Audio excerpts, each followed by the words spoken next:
Hey folks, forgive the highway noise, but today I thought I'd show you my ultimate strawberry patch. So this is what we have here. This is the way I do it.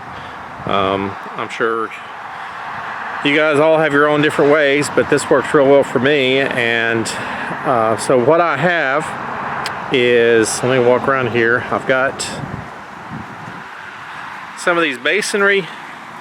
These are masonry mixing pans. I've got 2 holes drilled right there on the outside edge, and I've got this particular patch will hold 14 of those pans. Those pans are readily available. You can pick them up at Lowe's. Last ones I bought I think were $6, and the nice thing is they'll hold a full bag of potting soil. But I'm going to show you my mix for strawberries in this thing as well. So I've got it supported by a lot of masonry block. They're not, they're just stacked. Just in case I want to move it, I don't want to put anything too permanent. And I've got a lot of masonry blocks on hand left over from my honey house, so it's good use for it. They're sitting on top of some 5-inch by 5-inch beams that I milled myself, and we've got one center support. The nice thing about this is this whole system, it comes about waist high or less depending on which side you're on, because I've got it's set up on a little bit of a slope. But the big advantage is, the biggest advantage, and you can see the strawberries coming out right now. This is from last year, and I put the planer shavings down to insulate them for winter, and I had them on the ground, which is one of the reasons I use these masonry mixing pans. They're not too heavy. You can shift them to the ground and then move them back up during season. So over the winter I have them down on the ground with a bunch of planer shavings, and that will insulate them and keep them warm and make sure that they survive the winter.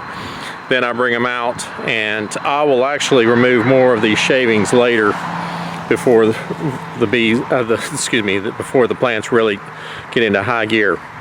So the nice thing also, if I start a different plant, I can transfer this to my garden by just loading the whole pan into, which is what you see some Vitex trees right here. That's exactly what I do, is I just move the whole pan and take it to the back of my Toyota and haul it to my back fields.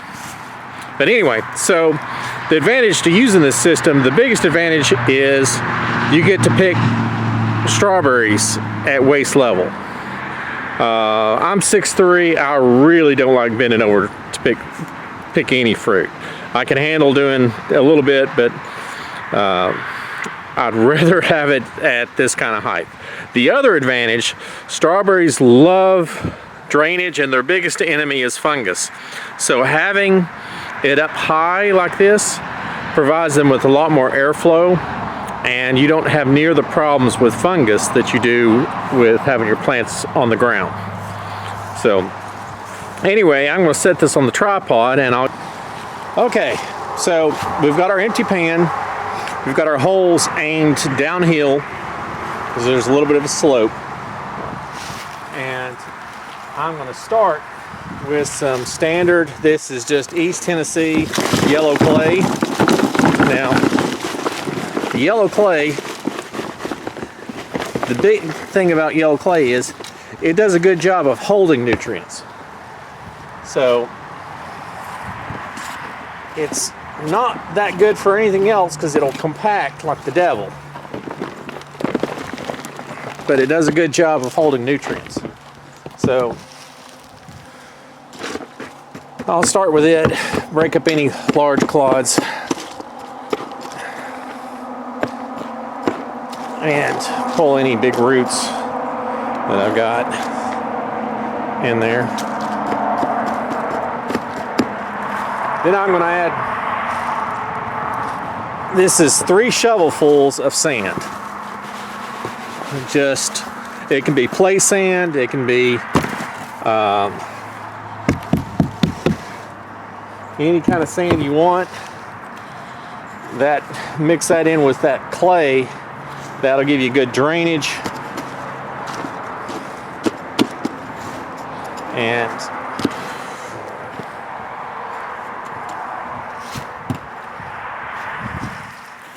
next ingredient, coffee grounds. I'm a coffeeholic, so I drink a lot of coffee. We save those, our coffee, year round. And the good thing about this is, for being strawberries, you don't want to use coffee like as a potting soil substitute, because you got to pull your plants. Well, all the soil will fall off. But for something like a strawberry plant, that's really good thing to have.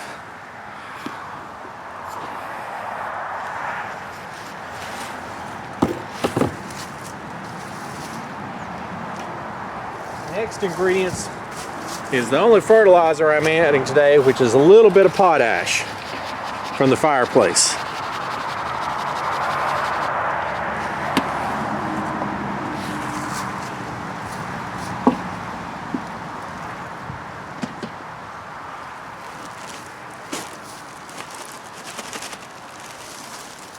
And our final ingredient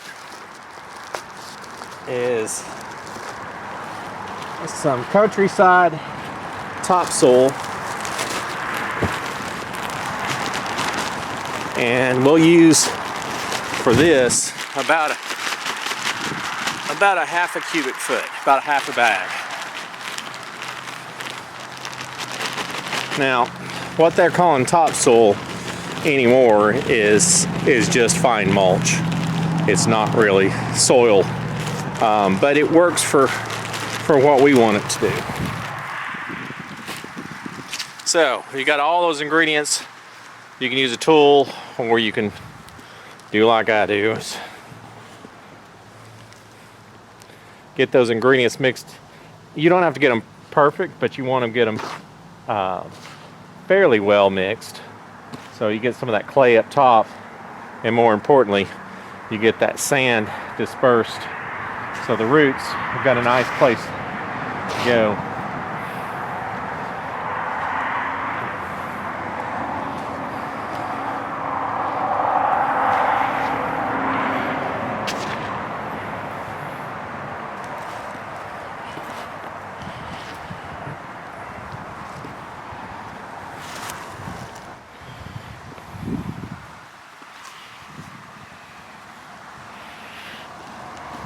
When I get it fairly even, spread it around, call it done.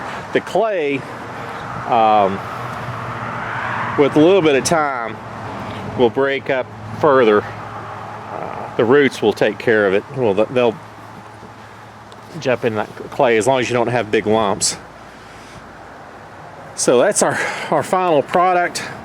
Now what I will do with this is, because those strawberries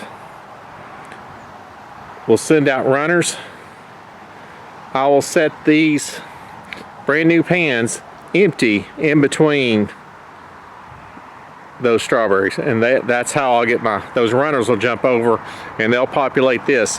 Those 4 pans came from one plant last year.